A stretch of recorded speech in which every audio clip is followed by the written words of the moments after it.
Baseball was a big part of my life growing up.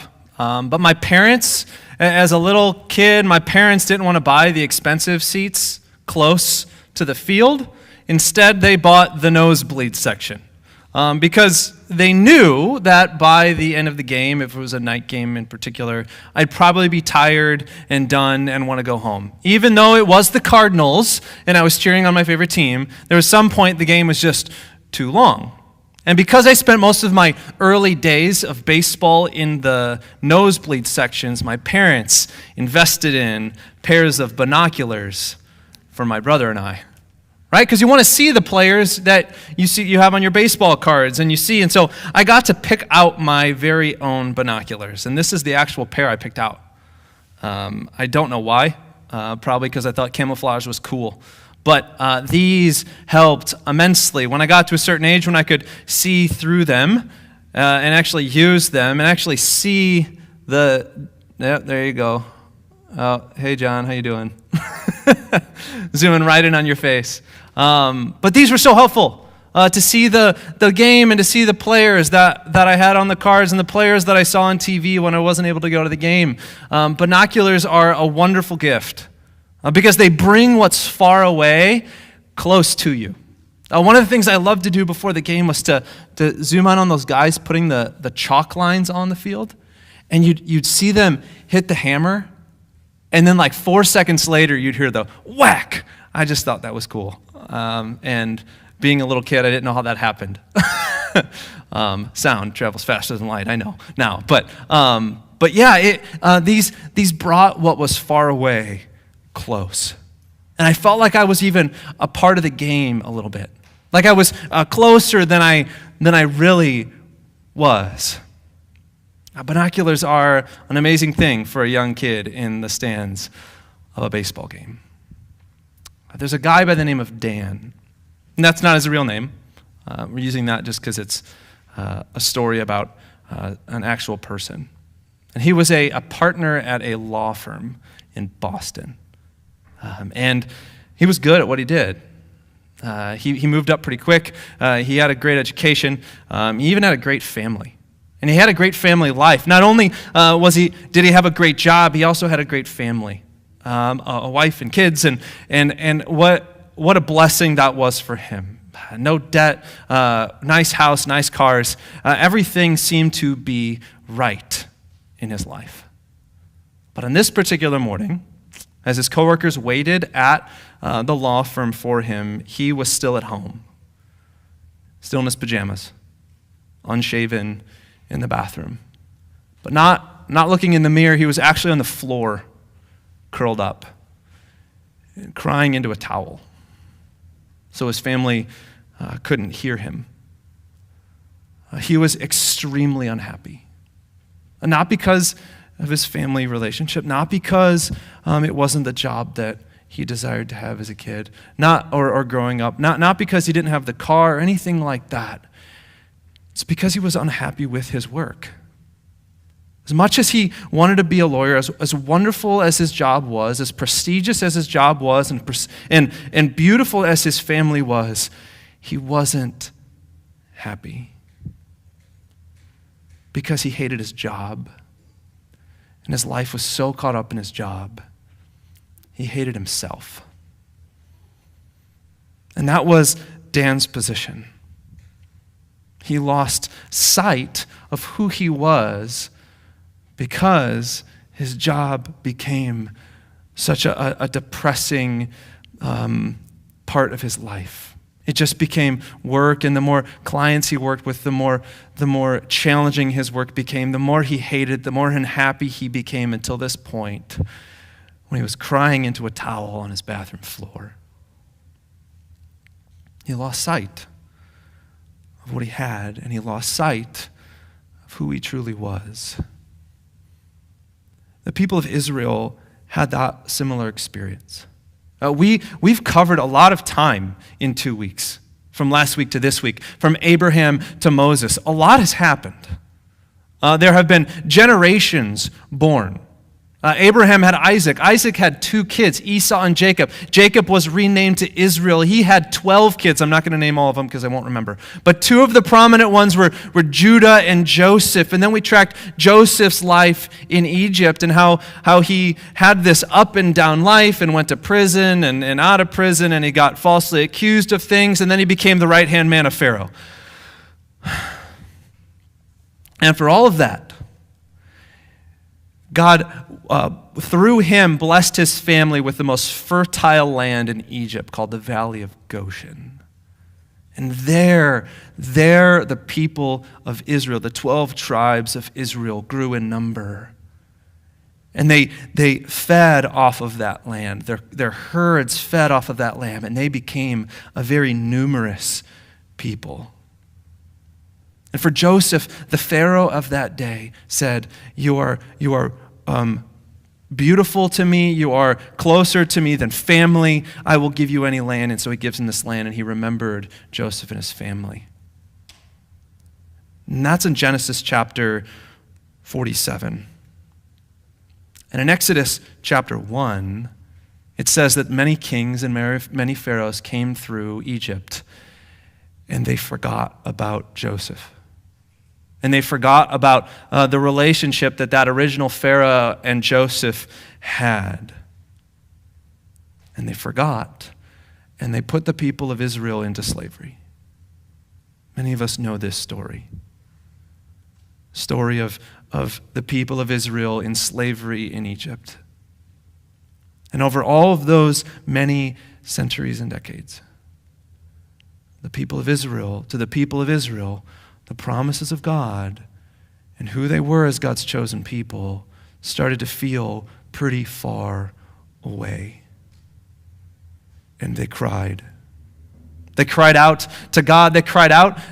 And while the pharaohs didn't remember Joseph, it says in Exodus chapter 2 that God heard, he remembered, he saw, and he knew. God heard their cries. He remembered his promises to them. Exodus chapter 2, verse 24 to 25. He saw and he knew. And if we remember back a few weeks ago with Noah, what does God do when he remembers? He acts.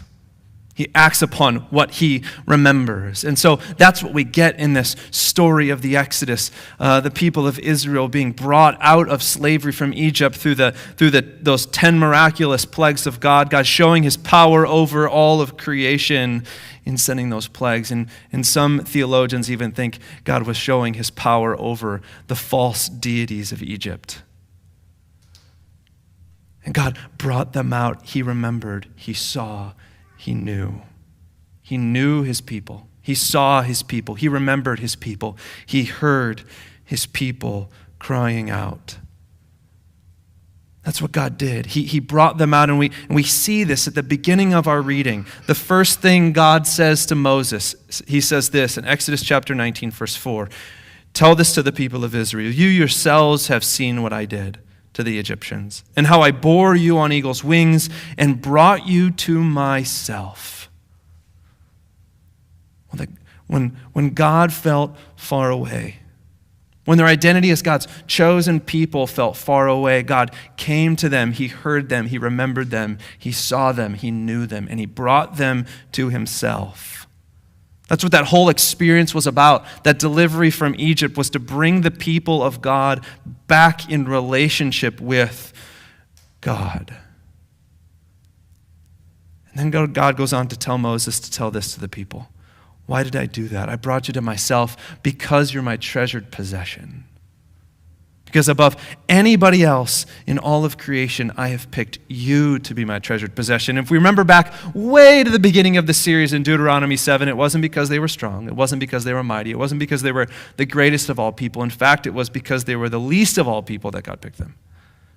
In fact, because they didn't have anything to give God, that God chose them to be his treasured possession, his holy nation, the possessors of his covenant promises. That's what God did.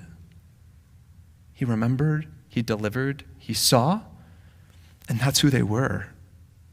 They were his treasured possessions, his holy nation, the possessors of his covenant promises. And today in Exodus chapter 19, we hear in addition to that, we hear this calling to be a kingdom of priests, to be the presence of God in the world for the world. It was a calling that flowed out of what God had done for them. It had flown out of what God had called them and identified them as. And it was from that calling, from what God had done, from their identity, that God had given them now purpose. Why was God picking them? He was picking them to be his priests in the world. Well, what is a priest? Besides a guy who wears black and a collar kind of like mine and works at a Catholic church. Well, an Old Testament priest, we got to go to a couple different books of the Bible. And in Leviticus chapter 6, it says that they atoned for the people's sins. They brought the sacrifices before God and atoned for the people's sins. And what they brought back to the people was the forgiveness of the sins of the people.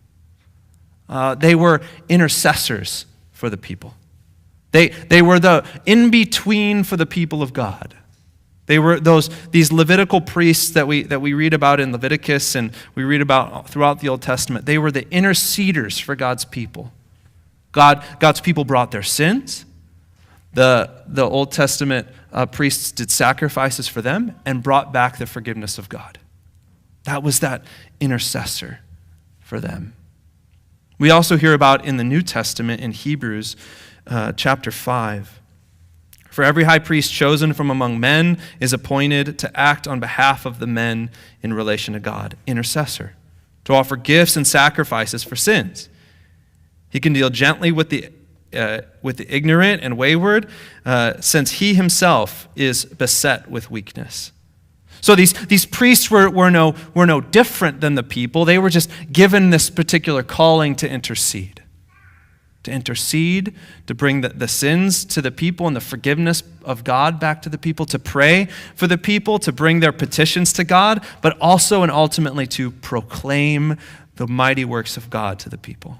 Really what Moses is doing here in Exodus chapter 19, that's what the priests were to do. To proclaim what God had done and is doing. And that's what the people of Israel were being called to do here for the world. To be the interceders for the world, to pray for the world, and to proclaim to the world the mighty acts of God. And it all flows from what God has done and what he has called them to be, his treasured possessions. With that kind of vision, with that kind of sight, you get a good glimpse of your neighbor.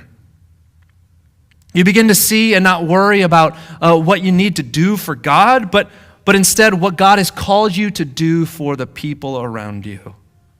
And that's exactly what the flow here is.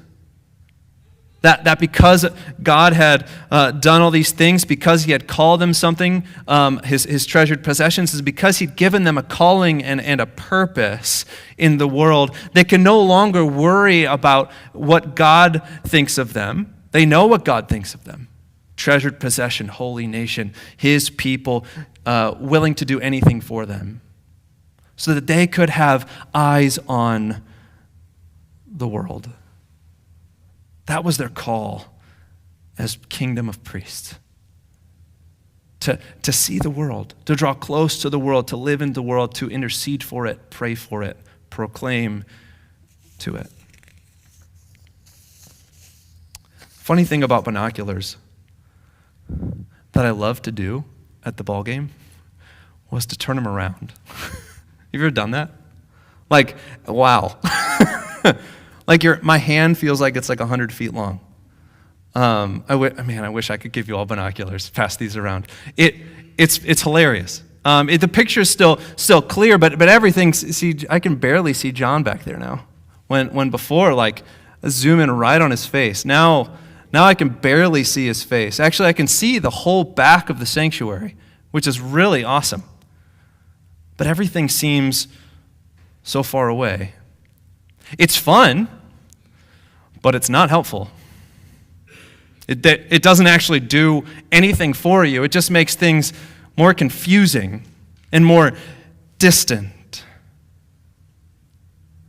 Our friend Dan, who I told you about at the beginning, he lost himself in his work. He lost who he was because who he became was through the backward lens of binoculars, if that makes sense. Probably doesn't. For Dan, what started as a wonderful, exciting, life-giving career transformed into identity crisis of epic proportion. He couldn't remember or see who he was. He couldn't remember or see the beautiful family that God had brought into his life. He couldn't remember or see the friendships and the people that surrounded him and were a blessing to him, and he was a blessing to them. Because he hated his job, everything seemed so far away.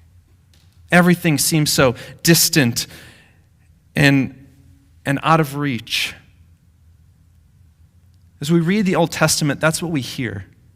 The people of Israel taking this beautiful gift of God, this beautiful lens of God to see who he was, what he's done, and who they are now. Through those promises, they turned him around and started to see God through what they did.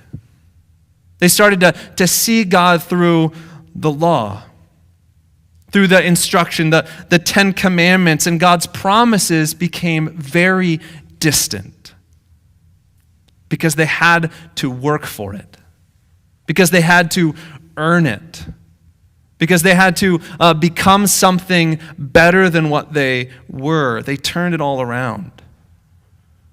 And when you do that, God becomes very far away.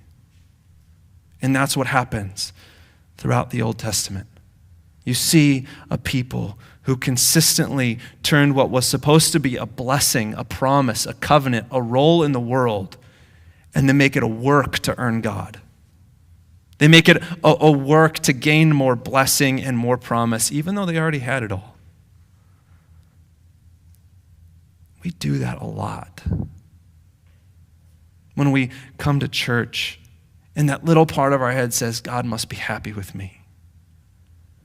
And we craft this theology and this life off of doing things better.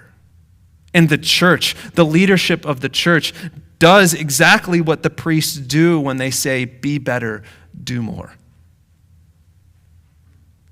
I put God far away for you. I give you the binoculars backwards. And I put God at a distance because you won't ever be good enough. I won't ever be good enough. That's what happens when we forget what God has done and we forget who we are because he's called us that. It turns what our role in the world is, to be present priests in the world, a work. And it puts God's love at a distance for us. And that's the state the people of Israel were in. And that's the state we're in. And it's because of that, because we constantly get these all mixed up. God's promises, his identity, we get it mixed up. And we look to them through our work as things to earn and achieve and to get more of, even though we already have them fully. It's because we do that Jesus comes to us.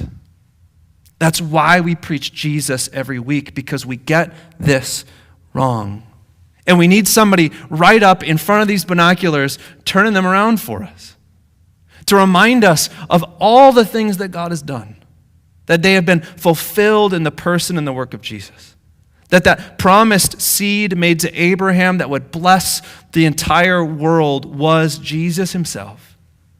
That the priests that we were called to be, that the people of Israel were called to be, to serve the world, to intercede for the world, to pray for the world, to proclaim to the world, Jesus became that for you and for me. We needed an intercessor too. And we needed a perfect one. It couldn't be me, your pastor. It couldn't be the priest of the Catholic Church down the street. It needed to be Jesus. And so he did. He came close to us in physical form. And as the high priest, he gave that sacrifice of himself for you and for me. And in that empty tomb that he burst forth from, he proclaimed that the promises of God were fulfilled.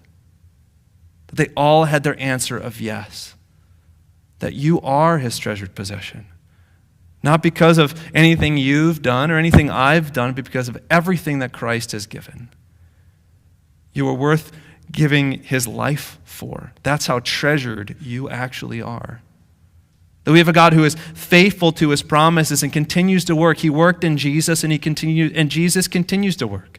As we hear his words of forgiveness every single week.